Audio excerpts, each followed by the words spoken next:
Welcome. Thank you. My name is Sarah Miller. The first and only time I attended a school board meeting was to address a transportation issue, but that meeting became a silver lining for me because it opened my eyes to what is really happening in our schools. Up until then, I trusted that teachers, librarians, administrators, and board members were making sure that only age-appropriate materials were given to our children. But what I learned during that meeting and in the research that followed showed me that this trust can no longer be blind. There is already inappropriate material in our schools, and parents are often the last to know. Because of that, I started paying much closer attention. I encourage every parent in the district to start doing the same. Recently, my concern was reignited when my fifth grader came home visibly uncomfortable. He told me that during an assembly, he and his classmates were taught about what sexting is, specifically that it means sending naked pictures of yourself. He told me that lesson included a video. For 10 and 11-year-old children, this is completely inappropriate content. When I asked him how it made him feel, he said it was weird, and I don't know why I'm learning that in fifth grade. Another parent told me that her son said the exact same thing. Another one even came home in tears. This was not a misunderstanding, it was a clear lapse in judgment. When I reached out to Dr. Trevino to request the materials that were shown, I was told the school did not even have access to them because they came from the Attorney General's office. I was also told that I had the choice to opt out and that this assembly had been described in an email. Yes, it was described, but only as cybersecurity. No parent reading that would assume their 10-year-old was going to be taught sexual terminology. There was no mention of explicit content. So again, I ask, where is the curriculum transparency? Why does it seem like there was a secondary agenda tucked behind the word cybersecurity? At what point did it become acceptable to present sexual material to children while withholding that information from their parents? Where is the decency standard? Where is the line that says these are children and this is not appropriate for them? These are innocent kids. They still believe in Santa. Mrs. Tierney just pointed out that they still want swings. They want to ride bikes, build forts, and play outside. They are children, and they deserve to stay children for as long as possible. That is my job as their parent. You as educators are stripping that from them and exposing them to inappropriate material. My child didn't know what sexting was before Thursday, November 6th, nor did he need to.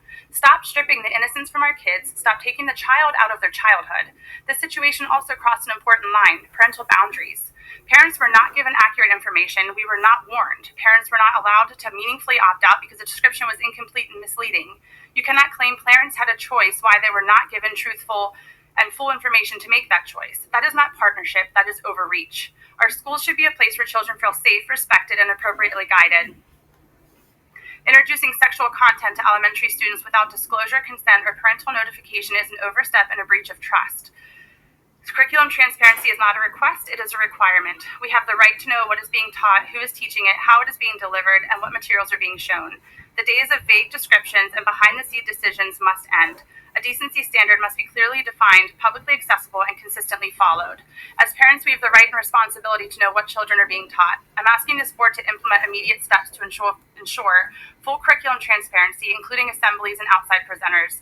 Advanced parent notification with accurate descriptions, not general labels. True opt-out opportunities that are based on honest information. A clear decency standard that protects elementary children. A review and approval process for any external organization presenting in schools. This is not about mistrust, it is about restoring trust. It is about partnership, parents and educators working together to protect our children, to safeguard their innocence, withhold familial values, and make sure every lesson aligns with their age and developmental readiness. I sincerely hope that this board finally takes these concerns seriously, strengthens oversight, and rebuilds the trust of the families that you serve. Thank you. Thank you. Ms. Miller, if you'll be around for a moment afterward, I'll come speak with you. Gabe Swieger.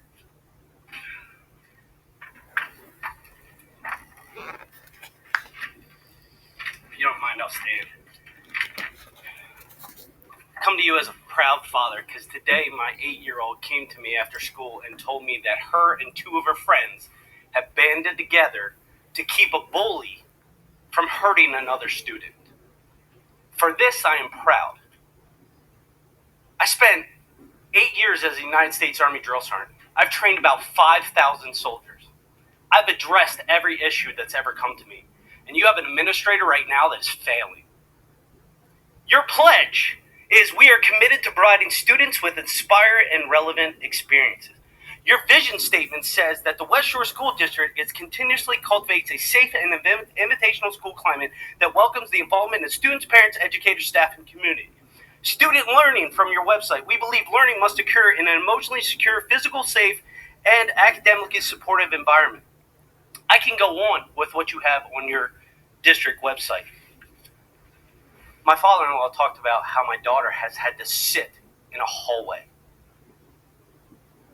My daughter stood in front of another student as this student hit a girl with a book. My daughter has been assaulted by this kid twice. I've reached out to this administrator on day 3 of the school year and said, I've watched 3 kids run in front of a car at the drop-off line. Where is the teacher that's been here the past 2 years? And I was told in an email that due to contracting, I can't have anybody outside before 8:30. However, the same administrator stands over at the bus thing with his cup of coffee, flirting with the same 2 female teachers every single day. I watch it. I watch the same teacher stand at the crossing guard with her sign, whether it's cold, whether it's raining, whether it's snowing, every single day. But what this administrator told me was, child safety is not important. Yesterday, I watched a kid run in front of a car after a paper airplane. No teacher. I've had my daughter's teacher call me in tears because she cannot educate. It is embarrassing. It is embarrassing. I would be embarrassed as the administrator. I'd be embarrassed as the school board. This same administrator told another student that I know very well, told her mother, the only thing your daughter is missing out on is the educational experience. What is school for?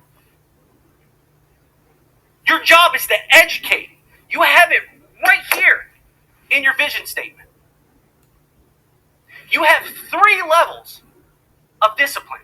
The very first thing on your thing is a contract. A contract for what? These are minors. They cannot sign contracts. At what point does the school say, this child who literally gets kicked out of class every single day, my daughter, hey, what was his behavior today? My daughter rolls her eyes and goes, what do you think?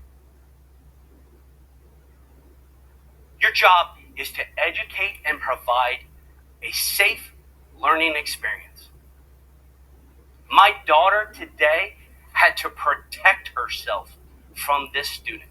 I will be at the school tomorrow. I will address your administrator, and I expect the same from you, because that's why you're voted to do it. Thank you. Hiring, education, and helping students